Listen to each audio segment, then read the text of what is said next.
Charte de l'impérialisme. La présente charte a été élaborée à Washington pendant la traite négrière, ensuite discrètement négociée à la conférence de Berlin en 1885, pendant que les puissances occidentales se partageaient l'Afrique. Ils négocièrent secrètement à Yalta le partage du monde en deux blocs après la Deuxième Guerre mondiale, et pendant la création de la Société des Nations, l'ancêtre de l'ONU. Dispositions générales. Article 1. Devise de l'impérialisme.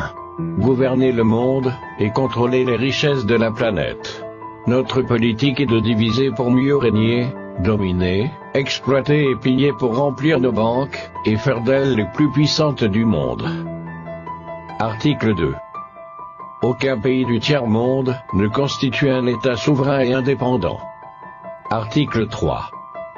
Tout pouvoir dans les pays du tiers-monde émane de nous, qui l'exerçons par la pression sur les dirigeants qui ne sont que nos marionnettes. Aucun organe du tiers-monde ne peut s'en attribuer l'exercice. Article 4. Tous les pays du tiers-monde sont divisibles, et leurs frontières déplaçables selon notre volonté. Le respect de l'intégrité territoriale n'existe pas pour le tiers-monde. Article 5. Tous les dictateurs doivent mettre leur fortune dans nos banques pour la sécurité de nos intérêts. Cette fortune servira de dons et crédits accordés par nous comme assistance, et d'aide au développement aux pays du tiers-monde. Des régimes politiques. Article 6. Tout pouvoir et gouvernement établi par nous est légal, légitime et démocratique. Mais tout autre pouvoir ou gouvernement qui n'émane pas de nous est illégal, illégitime et dictatorial, quelle que soit sa forme, et sa légitimité. Article 7. Tout pouvoir qui oppose la moindre résistance à nos injonctions, perd par le fait même sa légalité, sa légitimité, et sa crédibilité. Il doit disparaître. Des traités et des accords. Article 8. On ne négocie pas les accords, et les contrats avec les pays du tiers-monde, on leur impose ce qu'on veut, et ils subissent notre volonté. Article 9. Tout accord conclu avec un autre pays, ou une négociation sans notre aval est nul, et de nul effet. Des droits fondamentaux. Article 10. Là où il y a nos intérêts, les pays du tiers-monde n'ont pas de droit. Dans les pays du Sud, nos intérêts passent avant la loi et le droit international. Article 11.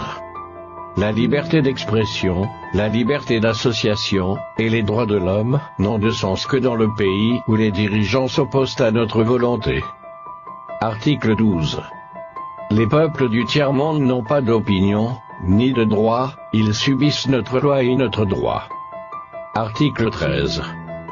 Les pays du tiers-monde n'ont ni culture ni civilisation, sans se référer à la civilisation occidentale.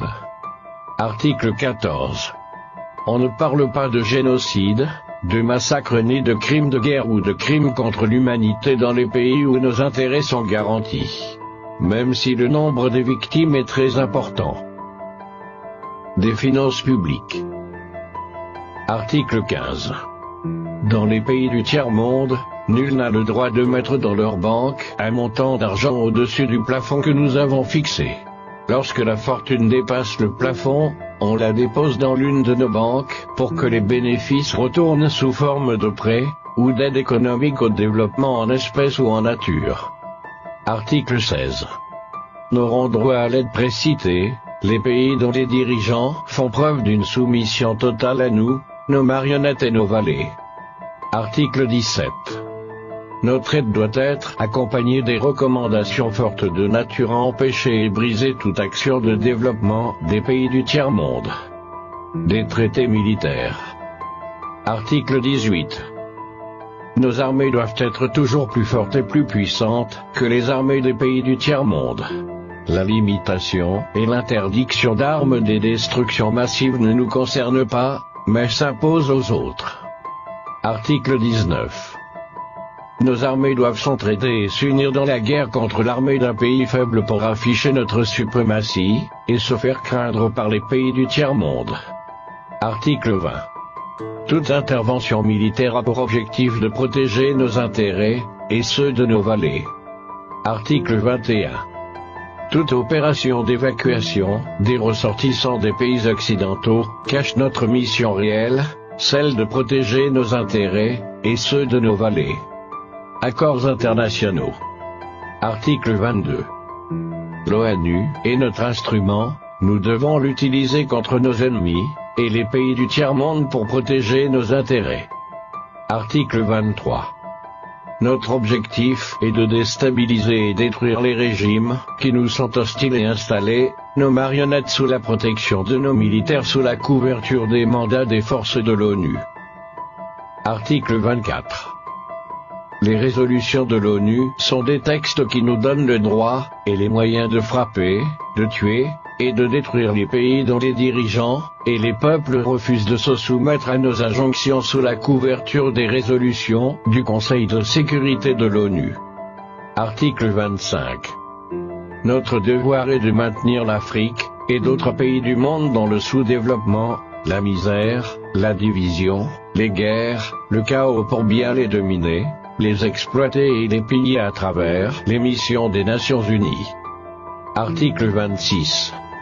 Notre règle d'or est la liquidation physique des leaders et dirigeants nationalistes du tiers-monde. Article 27. Les lois, les résolutions, les cours et tribunaux des Nations Unies sont nos instruments de pression contre les dirigeants et les leaders des pays qui défendent les intérêts de leur peuple. Article 28. Les dirigeants des puissances occidentales ne peuvent être poursuivis, arrêtés ni incarcérés par les cours et tribunaux de l'ONU, même s'ils commettent des crimes de guerre, de génocide, ou des crimes contre l'humanité.